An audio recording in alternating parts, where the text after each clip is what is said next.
Bonjour à toutes et à tous. Donc Isabelle Ferrer, je suis très heureuse d'être à vos côtés cet après-midi pour cette troisième édition du Start Emploi, auquel Toulouse Métropole est très attachée. Et je voudrais évidemment, avant de commencer, excuser Jean-Luc Moudin qui ne peut se joindre à nous, remercier le journal La Tribune, Madame la directrice, pour cette troisième édition et remercier et saluer l'ensemble des chefs d'entreprise, représentants d'entreprise et employeurs qui sont aujourd'hui dans la salle. Alors, le sujet que j'ai à traiter, c'est comment rendre attractif le marché de l'emploi. Pour ce faire, il faut aussi que le territoire soit attractif.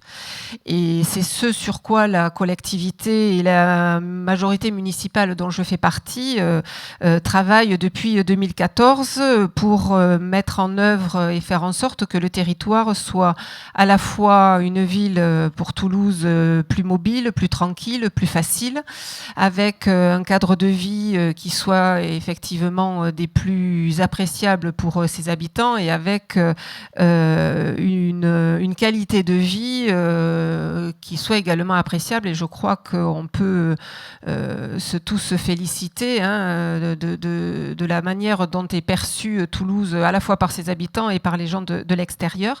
Et je voudrais dire, mais je pense que vous le savez tous, que cette année Toulouse est encore classée en tête des très grandes métropoles pour sa qualité de vie, son offre de mobilité ainsi que son dynamisme économique, démontrant donc l'attractivité du territoire. Tout ce travail, évidemment, comme je le disais, est le fruit de la volonté politique de la mairie de Toulouse. Nous travaillons à faire en sorte que dans les quartiers et de manière vraiment en proximité, l'ensemble des habitants puissent avoir tous les services qui leur sont indispensables. Et s'agissant de la métropole toulousaine, elle bénéficie également, et c'est aussi un pouvoir d'attractivité important, on a à la fois l'attractivité sur les conditions de vie et à la fois l'attractivité passe aussi par les mobilités. Et au niveau de la métropole, donc on a la chance de déployer un fort réseau de transports en commun qui est aussi une marque d'attractivité importante pour les entreprises qui embauchent. On sait à quel point, quand elles sont desservies par les transports en commun, ça permet aussi de recruter plus facilement. Donc on a, vous le savez, évidemment développé le métro, le tramway, le bus, le téléphérique urbain Téléo, qui est le plus grand de France. Et là aujourd'hui, les travaux ont démarré pour la troisième ligne de métro. Je rappellerai que cette troisième ligne de métro, la ligne C, desservira plus de 200 000 emplois. Ça sera vraiment une ligne de métro dédiée à l'emploi et elle permettra donc vraiment de desservir des pôles d'attractivité et des bassins d'emploi importants sur le territoire. Il y aura également, on l'espère et nous l'appelons évidemment de nos voeux, la ligne à grande vitesse qui reliera Toulouse à Paris en passant par Bordeaux, qui également, on l'espère, renforcera l'offre de transport de la collectivité et permettra aussi d'ajouter des moyens d'attractivité pour les entreprises qui recrutent et pour les personnes qui viennent s'implanter à Toulouse.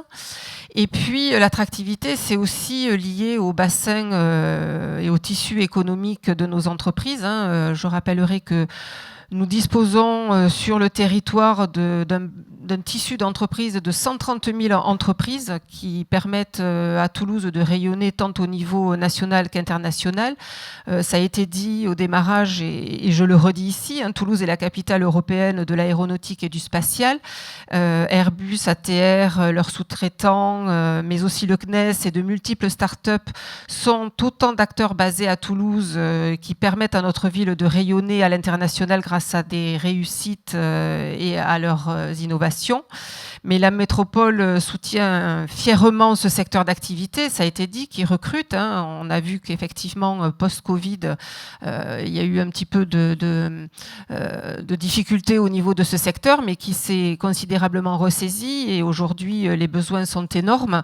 Et nous tenons effectivement, au niveau de la métropole, à accompagner toujours davantage ce secteur d'activité qui est aussi le fleuron d'attractivité de notre territoire. territoire.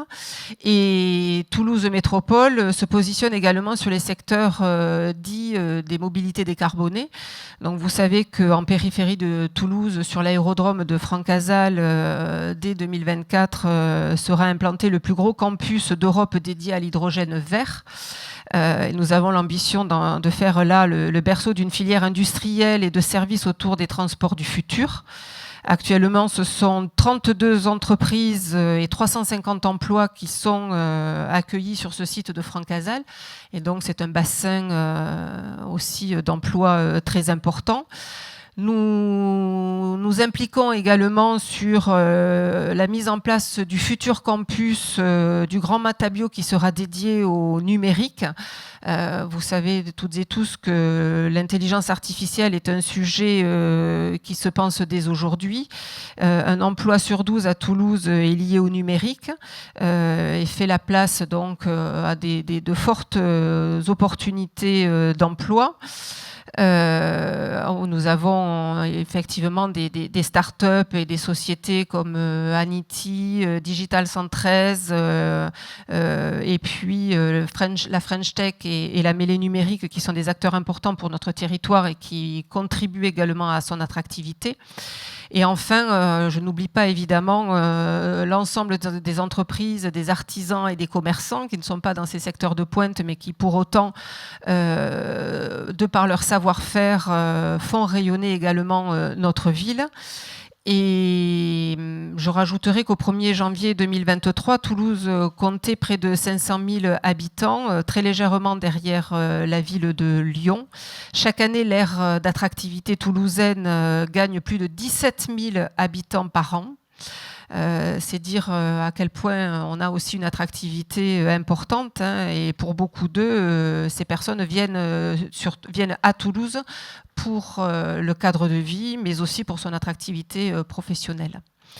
Alors, il me reste très peu de temps. S'agissant de l'emploi, évidemment, au niveau de la collectivité, que ce soit la ville de Toulouse ou la métropole, nous sommes très impliqués sur la thématique emploi et nous avons une politique volontariste en matière d'emploi que nous conduisons aux côtés de l'État.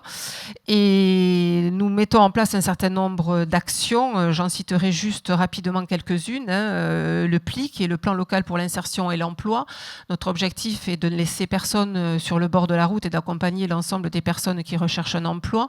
Et donc le PLI permet aux personnes qui en sont les plus éloignées d'être accompagnées, de pouvoir les aider à lever les freins et de leur permettre de rencontrer des secteurs d'activité, des entreprises.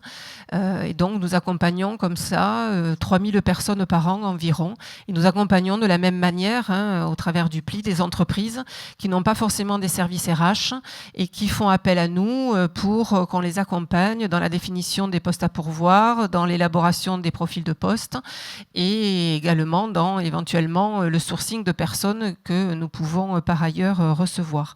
Il y a également un deuxième outil que je tiens aussi à promouvoir, qui est la plateforme web que nous avons lancée il y a 18 mois au niveau de la métropole, emploi.toulouse-métropole.fr, qui recense à ce jour plus de 4000 offres d'emploi auprès de 550 entreprises. Donc j'invite les entrepreneurs et représentants d'entreprises qui sont dans la salle à s'inscrire, à ouvrir un compte sur leur plateforme pour pouvoir y déposer leurs offres. J'invite également les demandeurs d'emploi à déposer leur CV. Donc l'objectif, c'est un algorithme qui permet de mettre en relation l'offre et la demande à partir de mots-clés qui se trouvent dans les offres d'emploi ou bien dans les candidatures. Mais c'est aussi une extraordinaire plateforme qui permet de valoriser et de faire la vitrine des métiers en tension et des secteurs d'activité en tension. Donc, pour celles et ceux qui ont des difficultés de recruter et qui avaient des outils à votre disposition, type des vidéos, etc., n'hésitez pas à nous les transmettre. Nous les diffuserons sur la plateforme et ça permettra peut-être de faire connaître davantage vos métiers et vos emplois au niveau des personnes qui recherchent. Et enfin, dernier point sur cette plateforme, c'est assez précieux pour notamment les demandeurs d'emploi. Nous avons un agenda des événements liés à l'emploi et de tous les forums job dating qui sont organisés sur la thématique emploi sur l'ensemble de la métropole. Un troisième axe également que nous développons beaucoup sur la métropole et particulièrement sur Toulouse, ce sont les forums. Nous avons sur 2022 organisé plus de 14 forums en plus de ce qui peut exister déjà. Ce sont des forums soit auxquels on est associé Toulouse Métropole et la ville de Toulouse, soit que nous initions plus particulièrement. Alors, parmi ceux que nous initions, nous en initions de 3 types.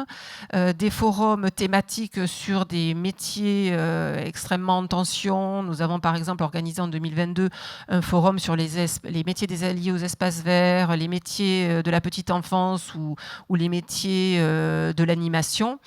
Nous organisons également des forums de proximité puisqu'on est conscient qu'un certain nombre d'habitants du bassin toulousain ne se déplacent pas ou ont des difficultés avec les institutions. Donc l'objectif, c'est d'aller vers eux. Donc on organise un certain nombre de forums dans les quartiers. Nous en avons organisé par exemple au Pradette, au Minime, à la Rainerie. Et puis nous avons un troisième type de forum qui sont des forums métropolitains où là, on s'adresse à des bassins d'emploi et des bassins de recrutement beaucoup plus larges. Et donc on a organisé en octobre dernier le premier forum métropolitain sur les Ramblas et nous ambitionnons de le reconduire et de la même manière, nous allons en faire un deuxième sur la commune de Blagnac. Voilà, donc j'ai dépassé mon temps, je suis désolée, je suis très bavarde, mais voilà un petit peu les actions sur lesquelles la ville de Toulouse et la métropole se mobilisent pour contribuer à sa manière et dans la mesure de ses compétences sur le sujet de l'emploi. Merci beaucoup Isabelle Ferrer, on vous applaudit comme il se doit, merci.